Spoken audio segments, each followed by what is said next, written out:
하시고요.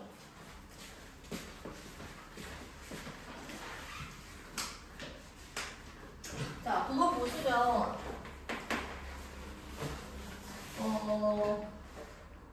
0,0 그리고 3,0 그리고 0,6 얘가 지금 원점하고 3,0 0,6 이렇게 있겠죠. 이 삼각형 안에 내부의 점 P가 있대요. 이때 우리가 구하는 건 뭐냐면 OP제곱 더하기 AP제곱 더하기 BP제곱 의 최소값을 구하자 이렇게 되어 있네요. 그러면 얘들아 요 P라는 점을 내가 X, Y라고 볼게요. 괜찮아? 그럼 OP제곱 같은 경우는 X제곱 더하기 Y제곱 이렇게 될 거고 AP제곱 같은 경우는 X-3의 제곱 더하기 Y제곱 BP제곱 같은 경우는 X제곱 그리고 Y-6의 제곱 이런 식으로 들어가겠죠. 이 친구 전부 다 정리해주시면 뭐가 남아요? 여기까지도 했어? 정리하시면 이제 3X제곱이랑 3Y제곱이 등장할 거고 지금 마이너스 6X 마이너스 12Y 그리고 9 더하기 36이니까 얼마야? 45 이렇게 되나요? 이렇게 되는 상황인 거야. 그때 이 친구의 최소값을 구하기 위해서 우리가 어떻게 할 거냐면 완전제곱식으로 변형을 하시는 거죠. 3x제곱이랑 마이너스 6x를 보고 내가 3으로 묶어내시면 x제곱 마이너스 2x가 되지. 그러면 이제 x 마이너스 1의 전체 제곱이 되는 거야.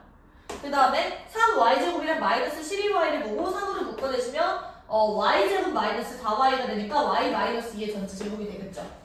그리고 뒤에 상수항이 있었는데 우리가 원래 형태랑 똑같이 맞춰줘야 되는 거니까 1 곱하기 3을 뺀 그리고 4 곱하기 3, 12를 빼는 거죠.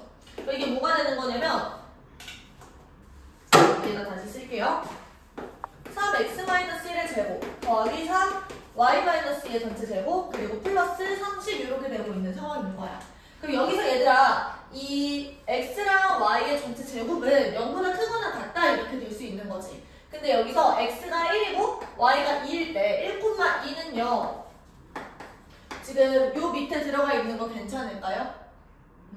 여기다가 이게 맞는지 잘 모르겠어. 1,2가 어디 있는지 잘 모르겠어. 우리 확인을 해보려면 이렇게 판단을 하면 돼. 여기가 1대 2잖아. 그치? 그러면 여기가 x가 1일 때 여기가 2가 되지. 그럼 이만큼은 얼마야? 4가 되는 거야. 그래서 1,4를 지난다 이렇게 생각할 수 있는 거야. 그럼 1,2는 요쯤에 있겠죠. 괜찮아? 그때가 제일 작은 값을 갖는다라는 얘기예요. 그래서 최소값은 x가 1이고 y가 2일 때 30, 얘가 최소값이 되겠지. 괜찮을까요? 넘어가서 15번도 한번 봐봐. 15번 문제는 어떻게 돼 있냐면 평행사변형이 이렇게 있습니다. 여기가 A, B, C. 이때 우리가 증명해야 되는 건 뭐냐면 이런 얘기야. AC의 전체 제곱 더하기 BD의 전체 제곱은 2배의 AB 제곱 더하기 BC 제곱이다. 그러면 여기서 우리가 이 평행사변형이라는 것만 주어져 있을 때 좌표 평면을 설정을 하셔야겠지. 어떻게 설정하는 게 제일 좋을까?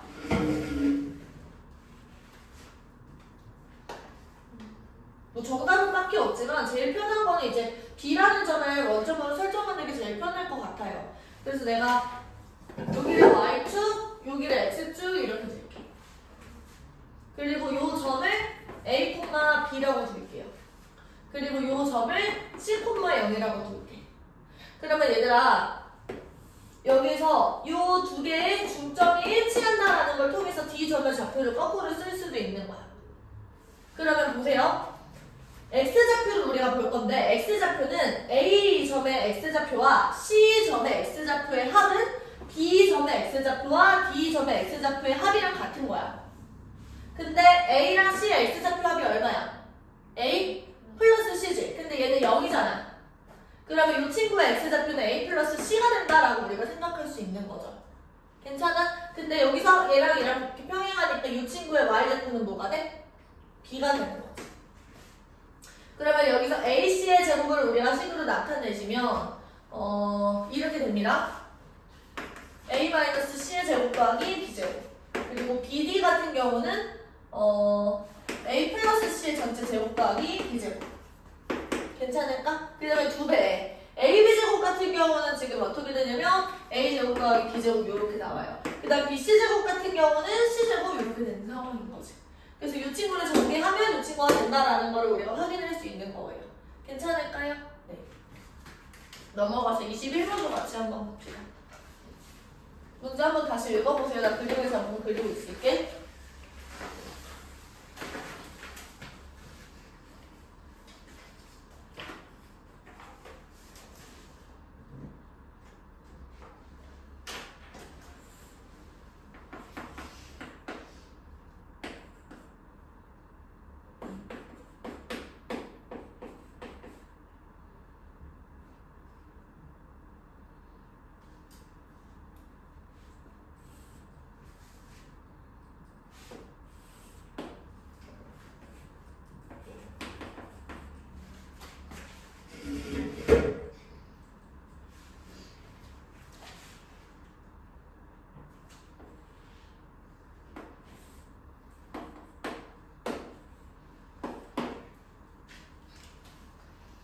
자, 같이 한번 봅시다. 이때 ABC를 꼭지점으로 하는 삼각형 ABC가 있어. BC 위의 점 P에 대해서 APC의 넓이가 다시 APC의 넓이가 ABP 넓이의 3배다라는 거야. 그러면 여기서 얘는 A라는 점을 공유하고 있고요. 밑변을 지금 요렇게 나눠 갖는 거니까 넓이가 3배다라는 건 여기가 1일 때 여기가 얼마가 된다는 거야? 3이 된다라는 거죠. 높이는 이렇게 얘로 지금 똑같을 테니까. 그러면 지금 P라는 점은 B랑 C의 1대3 내분점이 되는 거고. 우리 생각해보자. 지금 마이너스 4에서 8까지 가는 도가 얼마만큼 갔어? 12만큼 갔죠. 그러면 이제 한 판에 4라는 거니까 4만큼 증가시키면 마이너스 4에서 4만큼 가면 얼마야?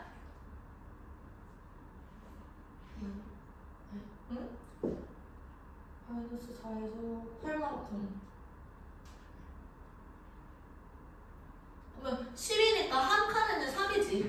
그쵸? 그럼 마이너스 4에서 3만큼 가면 얼마야? 마이너스 1 이렇게 되는 겁니다. 그쵸?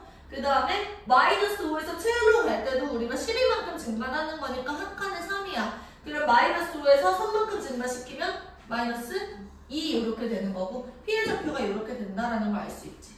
됐죠? 필기해 보십시오.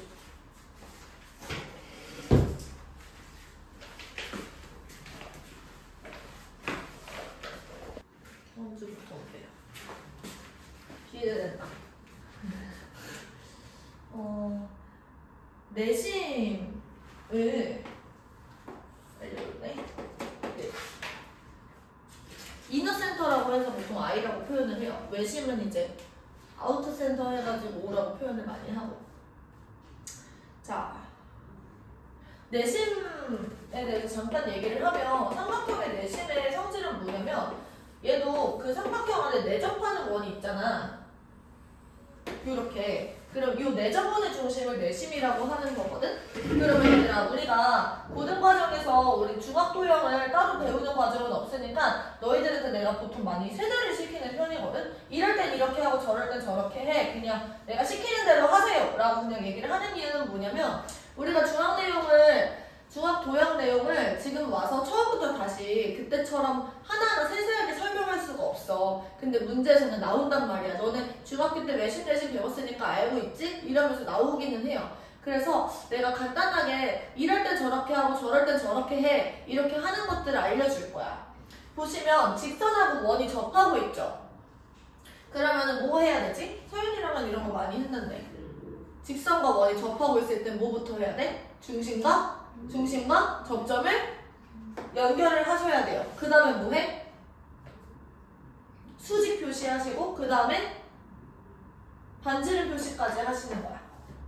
그러면 나머지 접하는 점에 대해서는 우리가 이렇게 다 할 수 있겠죠. 괜찮을까요? 자, 그 다음에 이 내심하고 꼭지점들을 이런 식으로 다 연결을 하는 순간 어떤 일이 발생을 하게 되는 거냐면 지금 여기서 얘들아 R 그리고 빗변은 공통 그리고 수직 그래서 얘네들이 RHS 합동이라는 게 발견돼요. 다시 직각, 빗변, 그리고 사이드, 변 그래서 요 길이가 같고 빗변이 공통이고 그리고 직각이다. 요걸 통해서 우리가 합동이다라는 게 발견되는 거야. 그러면은 요 길이랑 요 길이가 같고요. 요 길이랑 요 길이랑 같고요. 요 길이랑 요 길이가 같을 뿐만 아니라 그 다음에 뭐까지 포함되는 거냐면 요 각도랑 요 각도랑 같고요. 요 각도랑 요 각도랑 요 각도랑 같고요. 지금 요 각도랑 요 각도가 같다라는 것까지 우리가 알게 되는 거지. 괜찮을까? 그래서 우리가 내심은 이렇게 얘기를 할 수가 있어요. 얘는 내접원의 중심이자 내접원의 중심인데